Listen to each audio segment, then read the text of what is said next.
As promised, we're back with part 2 of this week's episode, now that I have a little more clarity on the IPOs coming out this week. While there isn't a big name on the list, you never know if one of them could turn into one. So definitely stay tuned.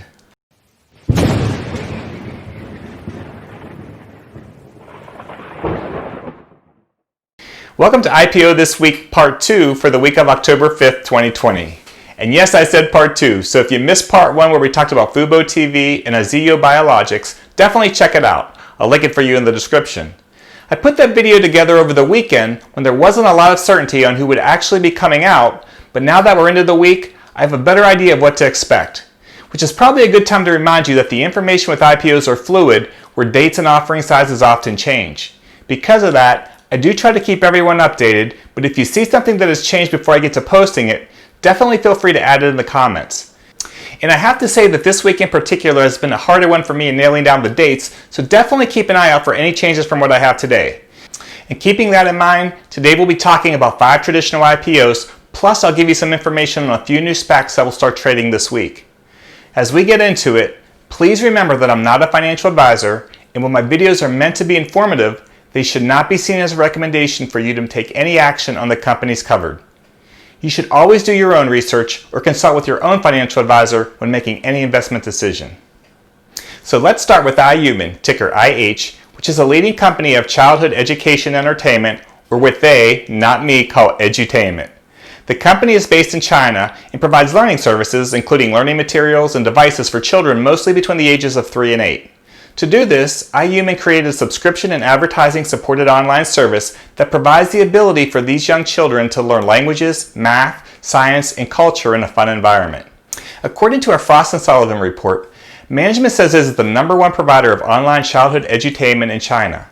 And then looking at the market, according to a 2020 market research report by Mordor Intelligence, the global market for edutainment is expected to grow at a compound annual growth rate of 17% from 2016 to 2025. Reasons cited for this expected growth include game design simplicity, a continued increase in the number of smartphone and tablet users, and a belief in enhancement of children's social skills. As for the financials, revenues almost doubled from 2018 to 2019, and while the overall net income was in the red in the same year-over-year period, the first half of 2020 squeaked out net income of a positive $800,000 US. The company plans to raise $84 million at a $649 million market cap, with the IPO set to occur on Thursday, with pricing expected in the $11 to $13 range. Trading should then begin on Friday. Next up, we have an enterprise security software provider named Intrusion, ticker INTZ. The Texas-based company was founded to develop a database of global IP addresses and related information for monitoring cyber threats. The company develops, markets, and supports a family of entity identification, high-speed data mining, cybercrime, and advanced persistent threat detection products, which include TraceCop and Savant. The company lists its end-user customers as parts of the U.S. federal government, state and local government entities, large and diverse conglomerates, and manufacturing entities. Of that list, the U.S. government accounted for 81% of the revenues obtained in the first half of this year, so continue to have the U.S. government as a customer is vital to the company. According to a 2020 market research report by Research and Markets, the market for U.S. government cybersecurity is expected to grow by $11.5 billion from this year through 2024, which represents a forecasted compound annual growth rate of 11%. Reasons cited for this expected growth include increasing cybersecurity budgets at all levels of government due to greater cyber threat activity domestically and from abroad. Over the last 3 fiscal years from 2017 through 2019, the company is reporting increased revenues and lower operating expenses year over year. However, more recently, revenues and gross profit were down in the first 6 months of 2020 as compared to the same time period in 2019. Intrusion plans to raise $44 million at a $242 million market cap at their IPO on Thursday, with pricing at $14.32. Public trading should then begin on Friday. Next up, we have oncology biotech Kronos Bio, ticker symbol KRON, who plans to raise $175 million at a $940 million market cap. The biotech was founded to develop inhibitor treatments for acute myeloid leukemia and MYC-amplified solid tumors. The company's lead candidate is an orally administered drug that has been tested in 148 acute myeloid leukemia patients. Kronos Bio expects to initiate a phase 2 to 3 trial in 2021 and have an initial readout of the data by 2023. According to a 2019 market research report by Markets and Markets, The global market for leukemia therapeutics was an estimated $12.3 billion in 2019 and is expected to exceed $17 billion by 2024, representing a forecasted compound annual growth rate of 6.8%. Reasons cited for this expected growth are a growing incidence of disease among an aging global population, a broader set of treatment options amid growing awareness and distribution of treatments. As typical of many biotechs at this stage, they do not have a product on the market and therefore are not bringing any revenue at this time to offset the significant expenses it takes to develop their pipeline. The IPO is on Thursday, with pricing expectations set within a range of $16 to $18. Trading should then begin on Friday the 9th. Next we have another biotech, this one named Spruce Biosciences, symbol SPRB. Spruce was founded to advance its non-steroidal therapy for the treatment of various forms of endocrine disorders, including adult-classic congenital adrenal hyperplasia. At this time, the company has initiated 2 Phase 2b trials and anticipates top-line results between the fourth quarter of 2021 and by the end of the first half of 2022. According to a market research report by Market Research Future, the global market for congenital adrenal hyperplasia affects approximately 1 in 18,000 children per year, which actually represents a forecasted compound annual growth rate of negative 7.1% from 2017 to 2023. The reasons for this decline in market opportunity are identified as a lack of new product treatments as well as the high cost of treatment.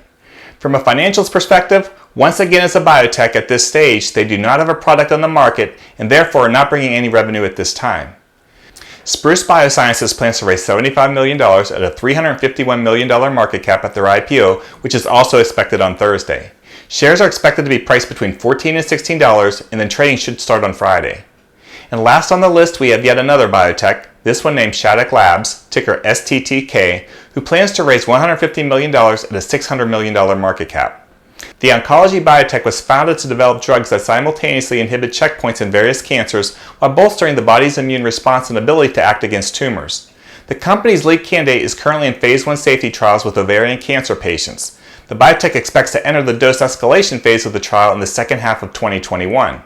Along with that, a second candidate is currently being developed with Takeda Pharmaceuticals for the treatment of advanced solid tumors and lymphoma. According to a 2019 market research report by Global Data, the market size for ovarian cancer treatment in 7 major markets was an estimated $1.8 billion in 2018 and is expected to reach $6.7 billion by 2028, which represents a forecasted compound annual growth rate of 14.4%. Reasons for this expected growth include the adoption of maintenance therapies, the launch of new pipeline agents, and increased screening activities for genetic markers of the disease. Not to sound like a broken record, but like the other biotechs that we've talked about today, they do not have a product on the market and therefore are not bringing any revenue at this time. And at their stages of development, you can't expect any revenue in the near future. Look for Shattuck Labs' IPO to also occur on Thursday with pricing to come in between $14 and $16. Trading would then start on Friday.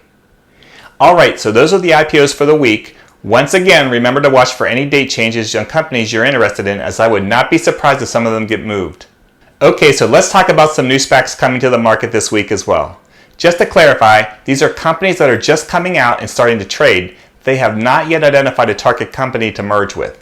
As per the norm for SPACs, all the companies are priced at $10.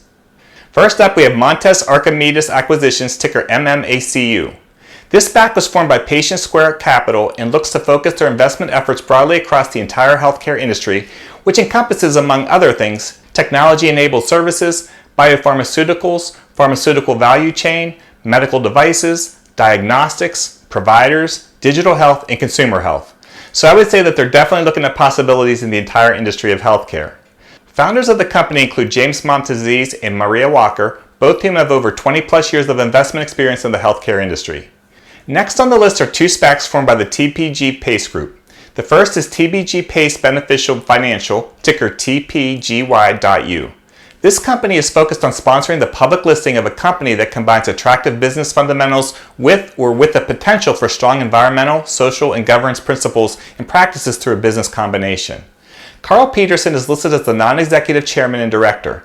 He was the founding president and CEO of Hotwire.com and has more than 25 years of experience in the private equity arena, overseeing 3 successful SPAC transactions. The second blank check company from TPG Pace is TPG Pace Technology, ticker PACE.U. This SPAC is targeting a promising technology company. Their team is made up of experienced technology investors and operators with nearly 50 years of combined investment, transactional, and senior management experience.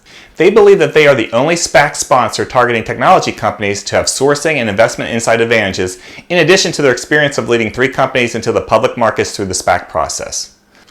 So there you go. Between both Part 1 and Part 2 of IPO this week, you have some information to get you started on all the companies expected to have their IPO this first full week of October. And we even got a few new SPACs in as well. Please like the video if you enjoyed it, and if you're new to the channel or just an occasional visitor, we'd love to have you join the community. You just got to press that little red subscribe button. And with that, thank you for watching, and until next time, have a great day.